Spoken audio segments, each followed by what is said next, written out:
ಅದೇ ಚರ್ಚೆ ಬೇಡ. ಸಾಮಾಜಿಕ ಜಾಲತಾಣದಲ್ಲಿ ಇತ್ತೀಚೆಗೆ ಕೆಲವು ವಿಡಿಯೋಗಳು ವೈರಲ್ ಆಗಿದ್ದಾವೆ.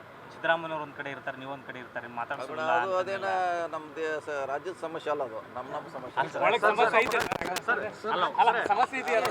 ಸಮಸ್ಯೆ ಅಷ್ಟೇ ಮಾತಾಡೋ, ರಾಜ್ಯದ ಸಮಸ್ಯೆ ಅಲ್ಲ ಅದು. ಸರ್ ಇನ್ನೊಂದು ಬೆಳಗಾವಿಯಲ್ಲಿ ಸಚಿವಾಕಾಂಕ್ಷಿಗಳು ಹೆಚ್ಚಾಗಿದ್ರೆ ಭಾರಿ ಪೈಪೋಟಿ ನಡೀತಾ ಇದೆ. ಜಿಲ್ಲೆ ದೊಡ್ಡ ಜಿಲ್ಲೆ, ಇನ್ನೊಬ್ರಿಗೆ ಕೊಡಬೇಕು ಅಂತೀರಾ? ಅದರಲ್ಲಿ ಜೊತೆಗೆ ಈಗ ಲಕ್ಷ್ಮೀ ಹೆಬ್ಬಾಳ್ಕರ್ ಭಾಳ ಪೈಪೋಟಿ ಮಾಡ್ತಾರೆ. ಲಕ್ಷ್ಮಣ ನೋಡಿ, ಯಾರಿಗೆ ಕೊಡಬೇಕು ಬಿಡೋದು ಹೈಕಮಾಂಡ್ ಬಿಡೋದು. ಅವರಾದಂಥ ಅಳದು ತುಗಿ ಕೊಡ್ತಾರೆ, ನಾವು ಹೇಳಲಿಕ್ಕೆಲ್ಲ ಅವ್ರ ನಿರ್ಧಾರ ಮಾಡ್ತಾರೆ. ಜಿಲ್ಲೆ ಕೊಡ್ಬೇಕಾ ಸರ್? ಇನ್ನೊಂದು ಕೊಡಬೇಕು. ಸತೀಶ್ ಸರ್, ಈಗ ರೈತರ ಬಗ್ಗೆ, ಕುಡಿಯ ನೀರು ಬಗ್ಗೆ ಇಷ್ಟೊಂದು ಕಾಳಜಿ ವಹಿಸಿ ಮೀಟಿಂಗ್ ಮಾಡಿದ್ರಿ, ಬಂದು ವಿಸಿಟ್ ಕೂಡ ಮಾಡ್ತಾ ಇದ್ರಿ. ನಾವು ಜನರಿಗೆ ಒಳ್ಳೇದಾಗ್ಲಿ, ಜನರಿಗೆ ವಿಷಯ ತಿಳಿಸಲಿ ಅಂತ ಅಧಿಕಾರಿಗಳಿಗೆ ಮಾಹಿತಿ ಕೇಳಿದ್ರೆ ಮಾಹಿತಿನೇ ಕೊಡಲ್ಲ. ಇದು ಸಣ್ಣ ವಿಷಯ ಅಂತ ಅನಿಸ್ಬೋದು. ಇದಕ್ಕೆ ನಾನು ಹಿರೇಕೆರೂರು ಶಾಸಕರಾಗಿರ್ತಕ್ಕಂಥ ಬಣಕಾರ್ ಸರ್ಗೂ ಕೂಡ ತಂದಿದ್ದೀನಿ. ಇದುವರೆಗೂ ಕೂಡ ನಾನು ಲೆಟರ್ ಹೆಡ್ಡಲ್ಲಿ ಕೊಟ್ಟರು ಕೂಡ ಒಂದು ಮಾಹಿತಿ ಕೊಡ್ತಾ ಇಲ್ಲ.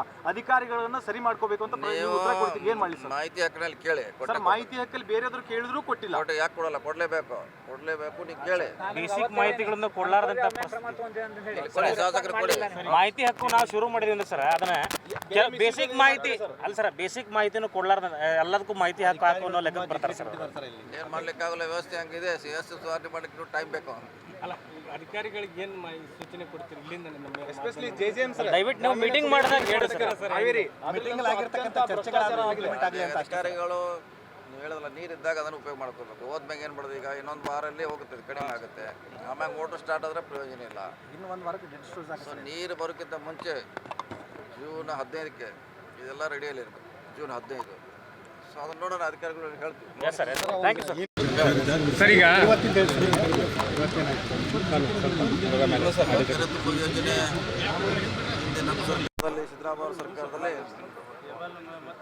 ಯೋಜನೆ ಪ್ರಾರಂಭಿಸಲ ಅನುಮೋದನೆ ನಾವು ಕೊಟ್ಟಾಯಿತು. ಈಗ ಮತ್ತೆ ಅದೇ ಸರ್ಕಾರದಲ್ಲಿ ಪ್ರಾರಂಭ ಆಗ್ತಾ ಇದೆ. ಸೊ ನಾವು ಕೇವಲ ಅದು ವೀಕ್ಷಣೆ ಮಾಡಲಿಕ್ಕೆ ಮಾತ್ರ ಬಂದಿದ್ವಿ. ಈಗಾಗಲೇ ಚಾಲ್ತಿಯಲ್ಲಿ ಇದೆ ಸ್ಕೀಮು. ನಾನು ನೋಡಬೇಕು, ಯಾಕಂದ್ರೆ ಭಾಳ ದೊಡ್ಡ 88 ಕೆರೆಗೆ ತುಂಬೊಂದು ಒಂದು ಬೃಹತ್ ಯೋಜನೆ. ನಾವು ನೋಡಬೇಕು, ಇದ್ರ ಬಗ್ಗೆ ತಿಳ್ಕೊಬೇಕಂತ ಬಂದಿದ್ವಿ ಅಷ್ಟೇ. ಶಾಸಕರು ಬರಲೇಬೇಕಂತ ಹೇಳಿದರು, ನಾವು ನೋಡೋ ಆಸೆ ಬಂದಿದ್ವಿ. ಸೊ ಇದರಿಂದ ರೈತರಿಗೆ ಅನುಕೂಲ ಆಗಲಿ, ಕುಡಿಯುವ ನೀರಿನ ಕೂಡ ಸಮಸ್ಯೆ ಪರಿಹಾರ ಮಾಡಲಿಕ್ಕೆ ಈ ಯೋಜನೆ ಭಾಳಷ್ಟು ಅನುಕೂಲ ಆಗ್ತದೆ. ಸರ್, ಮೊನ್ನೆ ಮೀಟಿಂಗ್ ಮಾಡಿದ್ರಿ. ಮೀಟಿಂಗಲ್ಲಿ ವರದಾ ನದಿಯಲ್ಲಿರ್ತಕ್ಕಂಥ ಜಾಗಗಳನ್ನೆಲ್ಲ ಆನ್ ಮಾಡಿರಿ ಅಂತ ಹೇಳಿದ್ರಿ. ಇವತ್ತಿನವರೆಗೂ ಒಂದೇ ಒಂದು ದಿನ ಸ್ಟಾರ್ಟ್ ಆಗಿದೆ ಸರ್. ಎಲ್ಲ ಮಾಡಿದ್ದಾರೆ. ನೀರು ಕಡಿಮೆ ಆಗಿದೆ. ಅದೇ ನೀರು ನಂದು 11 ಸ್ಟಾರ್ಟ್ ಆಗೈತಿ. ಇವ್ರು ಹೇಳಿದ ಮೇಲೆ ಮಾಧವಸ ಸ್ಟಾರ್ಟ್ ಆಗೈತಿ, ಮತ್ತು ಸ್ಟಾರ್ಟ್ ಆಗೈತಿ. ಏತ ನೀರಾವರಿಗಳು ಅವಕ್ಕೆ ವಿದ್ಯುತ್ ಸಂಪರ್ಕ ಕಡಿತ ಆಗಿ ಒಂದಿಷ್ಟು ಬಂದ್ ಆಗಿದ್ದಾವೆ, ಕಳ್ಳತನ ಆಗಿದ್ದಾವೆ. 4-5 ದಿವಸ ಟೈಮ್ ತೊಗೊಂಡಿರೋ ಅವ್ರು, ಯಾಕಂದ್ರೆ ಅದು ಓರೈಲಿಂಗ್ ಮಾಡಬೇಕು, ರಿಪೇರ್ ಮಾಡ್ಬೇಕಂತ. ಸೊ ಬಹುಶಃ ಸ್ಟಾರ್ಟ್ ಇರಬೇಕದು. ಯಾಕಂದ್ರೆ ನನಗೆ ಅದೇ ದಿವಸ ವಾಟ್ಸಪ್ಪಲ್ಲಿ ತೋರಿಸಿದ್ದಾರೆ, ಒಂದು 2-3 ಸ್ಕೀಮ್ ಸ್ಟಾರ್ಟ್ ಇದೆ. ಸರ್, ಅಧಿಕಾರಿಗಳು ಸಭೆಯಲ್ಲಿ ಹೂ ಅಂತಾರೆ ಸರ್, ಯಾವುದೇ ಕೆಲಸ ಮಾಡಲ್ಲ ಸರ್. ಒಂದು ಜಿಲ್ಲಾಡಳಿತದಿಂದ ಒಂದು ನೋಟಿಸ್ ಕೊಡತ್ತಿಲ್ಲ, ಒಬ್ಬನ ಸಸ್ಪೆಂಡ್ ಮಾಡತ್ತಿಲ್ರಿ. ಇರೋ ತಪ್ಪನ್ನ ಎತ್ತಿ ತೋರಿಸಿ ಸುದ್ದಿ ಪ್ರಸಾರ ಆದ ನಂತರ ಅದಕ್ಕೊಂದು ರಿಯಾಕ್ಷನ್ ಇರಂಗಿಲ್ಲ ಜಿಲ್ಲಾಡಳಿತದಿಂದ ಸರ್. ನೀವು ಮೀಟಿಂಗ್ ಮಾಡಿದಾಗ ಎಲ್ಲ ಹೂ ಒಂದು ಹೋಗ್ಬಿಡ್ತಾರೆ ಸರ್. ಒಂದಿನ 2 ದಿನ ಸ್ಟಾರ್ಟ್ ಆಗಿದಾವೆ ಸರ್. ಇವು ಸದ್ಯ ಪ್ರೆಸೆಂಟ್ ಬಂದಿದ್ದಾವೆ. ಈಗ ಮತ್ತೆ ನೋಡ್ತೀವಿ, ಮತ್ತೆ ರಿವ್ಯೂ ಮಾಡ್ತೀವಿ. ಇವತ್ತೇ ಮಾಡ್ತೀವಿ, ಅದನ್ನು ಮಾಡ್ತೀವಿ. ಸರ್, ರಾಜ್ಯವನ್ನ ಬರಗಾಲ ಪೀಡಿತ ರಾಜ್ಯ ಅಂತ ಘೋಷಣೆ ಮಾಡ್ಬೇಕು, ಆದರೆ ರಾಜ್ಯ ಸರ್ಕಾರ ಮಾಡ್ತಾ ಇಲ್ಲ. ಕಾರಣ ಅಂದರೆ ಬೊಕ್ಕಸದಲ್ಲಿ ಹಣ ಇಲ್ಲ. ಯಾರು ನಿಮ್ಗೆ ಯಾರು ಹೇಳಿದ್ರು? ಆರಶಕ್ ಅವರು ಅವ್ರ ದಿವಸ ಹೇಳ್ತಾರೆ, 3 ವರ್ಷದಿಂದ ಹೇಳ್ತಾನೆ ಇದ್ದಾರೆ. ಮತ್ತು ಈ ಯೋಜನೆ ಹೆಂಗಾಯ್ತು ಅದ ಗೊತ್ತಿಲ್ಲ, ಈ ರಸ್ತೆ ಹೆಂಗಾಯಿತು. ಮತ್ತು ಈಗಾಗಲೇ ಸುಮಾರು ಎಷ್ಟು ನಿಮ್ಮ ಹಾವೇರಿ ಜಿಲ್ಲೆಗೆ ಎಲ್ಲ ಕಾನ್ಸ್ಟಿಟ್ಯೂನ್ಸಿಗೆ 10 ಕೋಟಿ ಬ್ರಿಡ್ಜ್ ಕೊಟ್ಟಿದ್ದೀವಿ. ಎಷ್ಟೇ 10 ಕೋಟಿ, 60 ಕೋಟಿ ಆಯಿತು. ಪ್ಲಸ್ ಅದಲ್ಲ ನಮ್ಮಿಲ್ಲ ಅದು. ಆಮೇಲೆ ದೊಡ್ಡದಾಗಿ ವರದಾ ನದಿಗೆ 2 ನದಿ ಬ್ರಿಡ್ಜ್ ಕೊಡ್ತಾ ಇದ್ದೀವಿ, 35 crores ಅಷ್ಟೇ. ಒಂದು ರುದ್ರಪ್ಪಲ ಮಾಣಿ, ಇನ್ನೊಂದು ಪಠಾಣ ಅವ್ರದ್ದು, ಇದು ಮಾಣೆ ಅವ್ರದ್ದು. ಸೊ ಆ ಕಡೆ ನಿಮ್ಮ ತುಂಗಭದ್ರಾಗೆ ಒಂದು SS ಮಲ್ಲಿಕಾರ್ಜುನ ಹಿಡಿದು ಕೊಟ್ಟಿದ್ದೀವಿ. ಆಮ್ಯಾಗ ಲತಾ ಮೇಡಮ್ ಅವರು ಹರಪನಹಳ್ಳಿ. ಸೊ ನಾವು ಕೊಡ್ತಾಯಿದ್ದೀವಿ. ಸುಮ್ಮನೆ ಅವ್ರು ಯಾವುದೋ ಹೇಳಿದ್ರೆ ಅಂತಂದೆ ನೀವು ಹೇಳೋಕೆ ದುಡ್ಡಿದೆ, ಹೆಂಗೆ ಗಾಡಿ ಓಡಬೇಕಲ್ಲ, ಒಪ್ಪುತ್ತದೆ ಸರ್. ಅದು ಬರಗಾಲ ಅಂತ ಘೋಷಣೆ ಮಾಡ್ತೀರಾ ಹೆಂಗೆ? ಇದೇ ರೀತಿ ಮಳೆ ಹೋದರೆ ಮತ್ತೆ ಬೆಳೆ ಒಣಗ್ತಾ ಇದ್ದಾವೆ. ನೋಡಿ, ಅದಕ್ಕೆ ನಾರ್ಮ್ಸ್ ಇದೆ, ಟರ್ಮ್ಸ್ ಕಂಡೀಷನ್ ಇದೆ. ಅದು ಫುಲ್ಫಿಲ್ ಆದರೆ ಖಂಡಿತ ಮಾಡ್ತಾರೆ. ಈಗ ಏತ್ ನೀರಾವರಿ ಒಂದು ಕಡೆ ಚಲೋ ಮಾಡಿಲ್ಲ, ಈಗ ಇನ್ನೊಂದು ವಾರ ಹೋದ್ರೆ ಅದು ವರದಾ ನೀರು ಹೋಗುತ್ತೆ. ಅಧಿಕಾರಿಗಳ ನಿರ್ಲಕ್ಷ್ಯಕ್ಕೆ ಇದ್ದಂಥ ನೀರು ಸುಮ್ಮನೆ ಅಲ್ಲೆಲ್ಲ ಬಳಸ್ಕೋಬೇಕು. ಅದೇ ಹೇಳಿದ್ದೀವಿ. ಇದು ನಿಮ್ಮದು ಇಲ್ಲಿ ಅಷ್ಟೇ ಅಲ್ಲ, ಎಲ್ಲ ಕಡೆ ಹಂಗೆ ಮಾಡ್ತಾರೆ ಅವರು.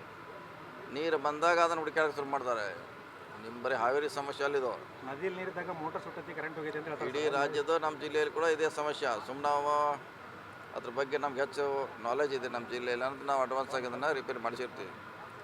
ಇಲ್ಲಿ ನೀವು ಒಂದು ಸಾರಿ ಸುಳ್ಳು ಹೇಳ್ತಾರೆ ಅಧಿಕಾರಿಗಳು, ಏನು ಮಾಡಲಿಕ್ಕಾಗಲ್ಲ, ಅದನ್ನೇ ಸರಿ ಮಾಡ್ಕೊಂಡು ಹೋಗೋದು ವ್ಯವಸ್ಥೆ ಅಷ್ಟೇ. ಈ ಬ್ರಿಡ್ಜ್ ಕಮ್ ಬ್ಯಾರೇಜ್ ಇರ್ತಾವಲ್ಲ ಸರ್, ಬ್ಯಾರೇಜಿಂದ ಹೆಚ್ಚು ಕಡಿಮೆ 3 ವರ್ಷ ಸರ್. ಬ್ಯಾರೇಜ್ ಗೇಟ್ ಹಾಕ್ತಾರಲ್ರಿ, ನೀರು ಪೋಲ್ ಆಗಿ ವರ್ಷ ಅರ್ಧ ನೀರು ಅದ್ರಾಗ ಹಾರಿ ಹೋಗ್ಬಿಡುತ್ತೆ ಸರ್. ಅದನ್ನು ಸರಿ ಮಾಡಬೇಕು ಅಂತ ಹೇಳಿದ್ರೆ ಇದುವರೆಗೂ ಮಾಡಿಲ್ಲ. ಮಾಡಬೇಕು, ಭಾಳಷ್ಟು ಕಡೆ ಮಾಡೋಲ್ಲ, ರಿಪೇರಿ ಮಾಡೋಲ್ಲ, ಗೇಟು ಕಳವಾಗಿರ್ತಾವ, ಇವೆಲ್ಲ ಸಮಸ್ಯೆ ಇದೆ ರೀ. ಅದ್ರಾಗ ಅಧಿಕಾರಿಗಳೇ ಶಾಮಿಲ್ ಅದ. ಚಾಂಬಿಲೇನಿಲ್ಲ, ನಿರ್ಲಕ್ಷ್ಯ ಅಷ್ಟೇ. ಸರ್ ನೀವು ರಿವ್ಯೂ ಮೀಟಿಂಗ್ನಾಗ ಕೊಡೋ ಬುಕ್ಲೆಟ್ನೊಳಗೆ 100% ಸಾಧನೆ, 90% ಗುರಿ ಇವ ಇರ್ತಾವ ಸರ್. ಅಲ್ಲಿ ಗುರಿನೂ ಇರಂಗಿಲ್ಲ, ಸಾಧನೆನೂ ಇರಂಗಿಲ್ಲ. ಇವ್ರು ದಯವಿಟ್ಟು ನೀವು ಚೆಕ್ ಮಾಡಬೇಕು, ಸ್ಪಾಟ್ಗೆ ಚೆಕ್ ಮಾಡುವಂಥದ್ದು ಏನಾರ ಆಗ್ಬೇಕು. 28 ವರ್ಷ ಆಯ್ತು ಶಾಸಕರಾಗಿ ಅಂತ ಬುಕ್ಲೆಟ್ ನೋಡಿದ್ದೀವಿ, ಅದು ಎಷ್ಟು ನಿಜ ಇರ್ತೈತಿ ಎಲ್ಲ ಗೊತ್ತಿರ್ತೈತೆ ನನಗೆ. ಆದರೂ ಕಣ್ಣಿನಿಂದ ಸೊನ್ನೆಯಿಂದ ಅದು ಸರಿ ಮಾಡೋಕೆ ಪ್ರಯತ್ನ ಮಾಡೋದು ಅಂದರೆ ತಿಳ್ಕೊಬೇಕು ಅವರೇ. 28 ವರ್ಷ ಆಯ್ತು ನಾನು ಶಾಸಕನಾಗಿ. ಭಾಳಷ್ಟು KDP ಮುಖ್ಯಮಂತ್ರಿಗಳ ಸಭೆ, ಭಾಳಷ್ಟು ಸಭೆ ನೋಡಿದ್ದೀವಿ, ಹಂಗೆ ಕೊಟ್ಟಿರ್ತಾರೆ. ಸೊ ಅದನ್ನು ಇದರಲ್ಲಿ ಸರಿ ಮಾಡಿ ಅವ್ರನ್ನ ಕೆಲಸ ತೊಗೊಳೋದಂದೇ ಸರಿ ದಾರಿ. ಬೆಳಗಾವಿಯಲ್ಲಿ RSS ಸಭೆಗೆ ಎಲ್ಲ ರೀತಿ ಸಹಕಾರ ಕೊಡ್ತೀವಿ ಅಂತ ತಾವು ಹೇಳಿದ್ದು, ತಮ್ಮ ಅಭಿಮಾನಿಗಳಲ್ಲಿ ಎಲ್ಲೋ ಒಂಥರ ಅಸಮಾಧಾನ ಕಾರಣ ಆಗಿದೆ. ಏನು ಅಸಮಾಧಾನ ಇದೆ? ನಾನು ಜಿಲ್ಲಾ ಉಸ್ತುವಾರಿ ಸಚಿವ, ನಾನು ಜಿಲ್ಲಾ ಉಸ್ತುವಾರಿ ಸಚಿವ, ನನ್ನ ಡ್ಯೂಟಿ ಅದು. ಇಲ್ಲಿ ನಮ್ಮ ಅಭಿಮಾನಿ, ನಮ್ಮ ಸಂಘಟನೆ, ನಮ್ಮ ಸಿದ್ಧಾಂತ ಪ್ರಶ್ನೆ ಬರೋದಿಲ್ಲ. ಆ್ಯಸ್ ಎ ಮಿನಿಸ್ಟರ್ ರಾಜಿ ಮಾಡ್ಕೊಂಡ್ರ ಅಂತ ಒಂದು ಅದೇ ಹಂಗೆ ಮಂತ್ರಿ ಆಗಿ ನಾನೇನು ಬಂದ್ ಮಾಡ್ಬೇಕದು. ಯಾಕಂದ್ರೆ ಬೆಳಗಾವಿಯಲ್ಲಿ ಸಭೆ ನಡೆದಾಗೆಲ್ಲ ಗಲಾಟೆಗಳಾಗಿದ್ದಾವೆ, ಹತ್ಯೆಗಳಾಗಿದ್ದಾವೆ ಅನ್ನುವಂಥ ಎಲ್ಲೇ ಬೈಠಕ್ ಆದ್ರೂ ಅದ್ರ ನೆಕ್ಸ್ಟ್ ಗಲಾಟೆಗಳಾಗಲ್ಲ ಸಚಿವರು ಹೇಳಿರತಕ್ಕಂಥದ್ದು. ಇಲ್ಲ ಹಂಗೇನಾಗ್ಲಿಕ್ಕೆ ಅವಕಾಶ ಇಲ್ಲ. ನಮ್ಮ ಸರ್ಕಾರ ಇದೆ, ಅದನ್ನು ನಿಯಂತ್ರಣ ಮಾಡ್ತಾರೆ. ಗೃಹ ಸಚಿವರು ಹೇಳ್ತಾರೆ ಸರ್, ಈಗ ಗೃಹ ಸಚಿವರು ಹೇಳ್ತಿದ್ದಾರೆ RSS ಅನ್ನ ನೋಂದಣಿ ಮಾಡ್ಕೊಳ್ಳಿ ಅಂತ ಹೇಳ್ಬಿಟ್ಟು. ಅದ್ರ ಜೊತೆಗೆ ಬೆಳಗಾವಿಯಲ್ಲಿ ಸಭೆ ಮಾಡ್ಲಿಕ್ಕೆ ಮುಂದಾಗಿದ್ದಾರೆ. ಅದಕ್ಕೆ ನೀವು ಸಹಕಾರ ಕೊಡ್ತೇನೆ ಅಂತ ಹೇಳ್ತಿದ್ದೀರಾ. ಸ್ಥಳೀಯ ಸಚಿವರ ವಿರುದ್ಧ ಅಂದ್ರೆ ಈಗ ಏನು ಮಾಡ್ಬೇಕು ಹೇಳಿ? ನೀವು ಸಜೆಷನ್ ಮಾಡಿ, ನನಗೆ ನೀವೇ ಸಜೆಷನ್ ಮಾಡಿ, ಏನು ಮಾಡ್ಬೇಕು ನಾನು ಹೇಳಿ. ಸರ್ RSS ನೋಂದಣಿ ಕೇಳ್ತಾ ಇದ್ದಾರೆ, ಎಲ್ಲ ಅಹಿಂದಕ್ಕೆ ನೋಂದಣಿ ಇದೆಯಾ ಅನ್ನುವಂಥ ಪ್ರಶ್ನೆ.